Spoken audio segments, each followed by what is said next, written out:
Радик мырза, акыркы мезгилдерде ишкерлик кылгандар көбөйүп, бирок ишкерликке тоскоол кылгандар көп аныкталып, ошолорго бут тоскондор же болбосо ошолордун ишинин жүрүшүнө кайсы бир жүрүш процесстеринде пайда таап калуу аракеттери менен жүргөн жарандарды көбүнчө жазага тартуудагы бир топ ишке ашты эле. Анан бүгүнкү күндө ошо ишкерлерге түзүлүп берип жаткан шарттар, ошол жааттагы иш жүргүзгөндөрдү жазалоо маселелери кандай болуп атат? Ишкерлер бүгүнкү күндө кандай иштеп атат? Сиздер баягы кеңештин ишинин негизги өзөгү ушунда турат да. Биздин кеңештин курамында ишкерлер бар. Бүгүнкү күндө ишкерлерге мамлекет тарабынан жакшы шарттар түзүлдү.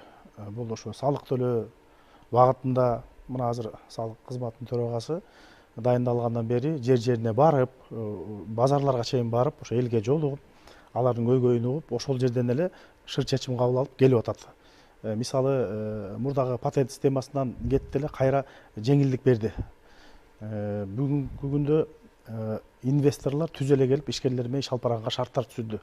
Мына башкы прокуратура айткандай, азыр бизде ишкерлерге мыйзамдык база жол берет баардык жагынан.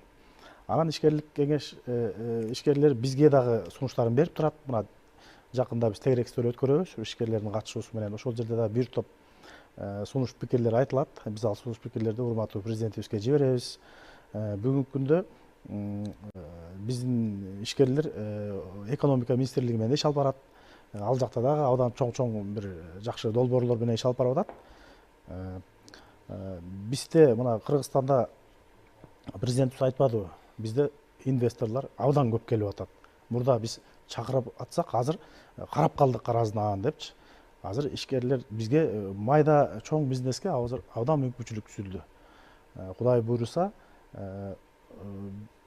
5-10 жылда биз коррупциянын деңгээлин түшүрөлү деп максат койгондой эле, бизде ошо ишкерлер дагы келечекте ошо экономиканын өнүшүнө салым кошуп, кенен дем алып, чоң үлкөн долбоорлорду ачып, канча деген жумушчу орунду түзүп, биздин бюджетке чоң каражаттар кошуп, өлкөнүн өнүгүшүнө, ошол эле коррупция менен күрөшкө, кылмыштуулукка күрөшкө салымдарын кошо берет деп ишенебиз.